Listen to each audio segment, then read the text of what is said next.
Всем привет, с вами Экодрифт, я Лиза Бандитка и новинка от Gotway. Некоторое время назад до нас дошли слухи о том, что Gotway готовит какое-то супер колесо, которое должно просто взорвать рынок электротранспорта.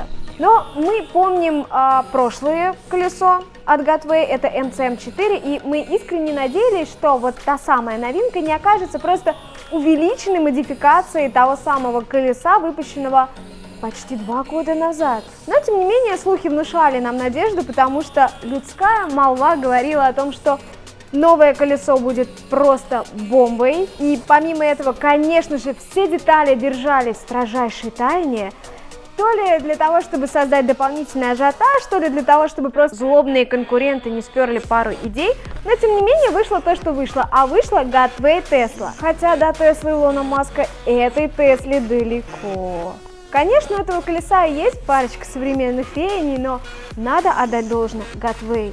Вы сумели меня поразить. Вы ввели сюда, наконец-то, просто сумасшедшую инновацию. Кланяюсь вам низко.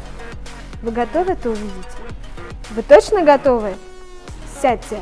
Здесь есть выдвижная телескопическая ручка.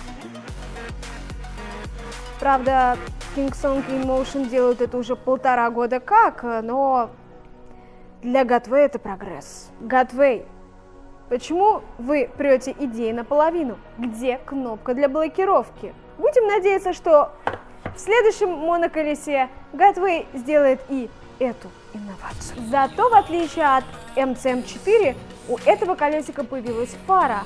А еще настала минутка до следующей инновации Gotway. Это 2 светодиодных кольца с 2 сторон. Нет, уже был у Найнбота в 2014 году. Ну, посмотрим дальше. Вес у Gotway приличный, 17 килограмм. Мощность двигателя тоже и не скромная, 1900 ватт. Стоп! Вы верите в 1900 ватт? Вы верите Gotway, который с двигателем в якобы 1,5 киловатта продул Kingsong 1200? Ну, ребят. Зато емкость батареи у Tesla представлена аж в 7 вариантах, от 340 до 1020 ватт-час.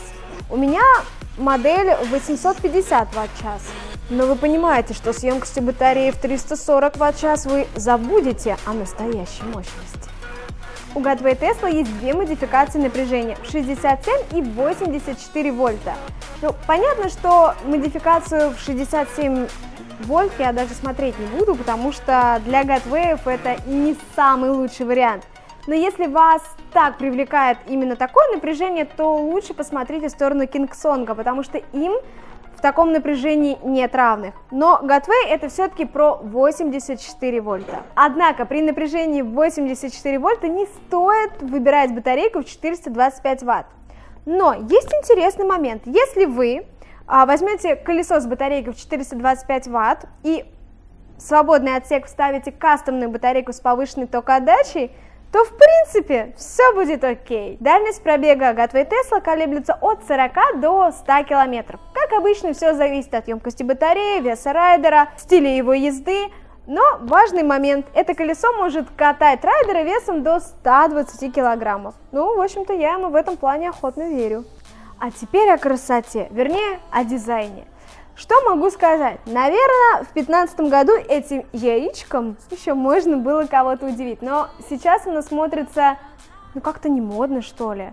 Несмотря даже на то, что вот эти вот пластиковые вставки, типа под карбон, в принципе, наверное, могут смотреться дорого-богато.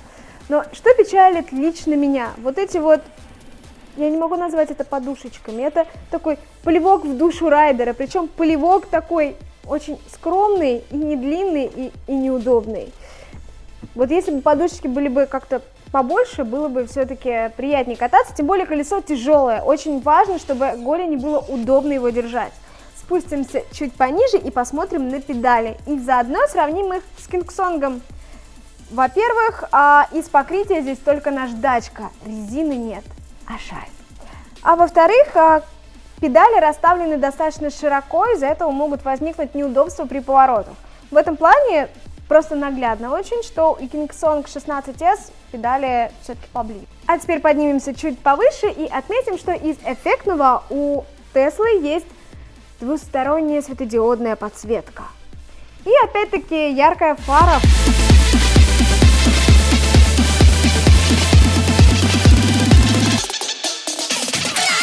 То Gotway вернул режим жесткости педали. В этом плане оно не уступает тому же самому Kingsong. Чувствуется, что колесо мощное и явно будет не хуже Kingsong, но внутри старый контроллер.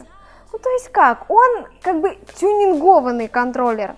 В чем заключается его тюнинг? Раньше в колеса Gotway крепились вентиляторы всякими подручными средствами типа саморезов. Теперь же в контроллере для них отвели 2 специальных штатных места. Но, как мы помним, подобный опыт уже был у Kingsong'ов, и это никак не повлияло на поломки, потому что прежде всего нужно менять силовую часть. Самая большая неприятность постигнет владельцев Теслы, если вдруг у них проколется колесо, потому что для того, чтобы его поменять, вам нужно будет снять верхнюю часть моноколеса, открутить множество саморезов вот под этими накладками, а еще 2 секретных самореза находятся внутри, один из которых, кстати, где-то в районе телескопической ручки, которую нужно будет снять. И только после этого получится заменить колесо. Немножко о влагозащите. Ее здесь как таковой нет, но так как у колеса очень много стыков, мы советуем, если вдруг вы попадете под дождь, все-таки проверить ваше моноколесо. Ну, мало ли что. Колесо само по себе высокое, поэтому если вдруг вы привыкли размещать его между коленками, то с Теслой этого не прокатит. Режим парковки у колеса есть, но он специфический. Kingsong стоит. Gotway. Ой. Режим парковки. По результатам всего сказанного мы так и не увидели сильных преимуществ Теслы перед тем же Kingsong 16S. И вообще на самом деле, если вам нужно колесо именно 16 диаметра и вас устраивает скорость 35 км в час, которая на самом деле для такого колеса более чем приличная, то мы вам советуем посмотреть в сторону Kingsong.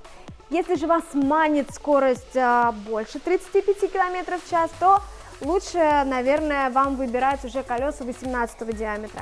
На этом у меня все. С вами был Экодрифт, я Лиза Бандитка. Пишите комментарии, свои впечатления от Теслы или, может быть, от Kingsong. А может быть, вы даже сравнили оба этих колеса. Мы с большим интересом это все дело прочитаем. На этом у меня все. Пока-пока.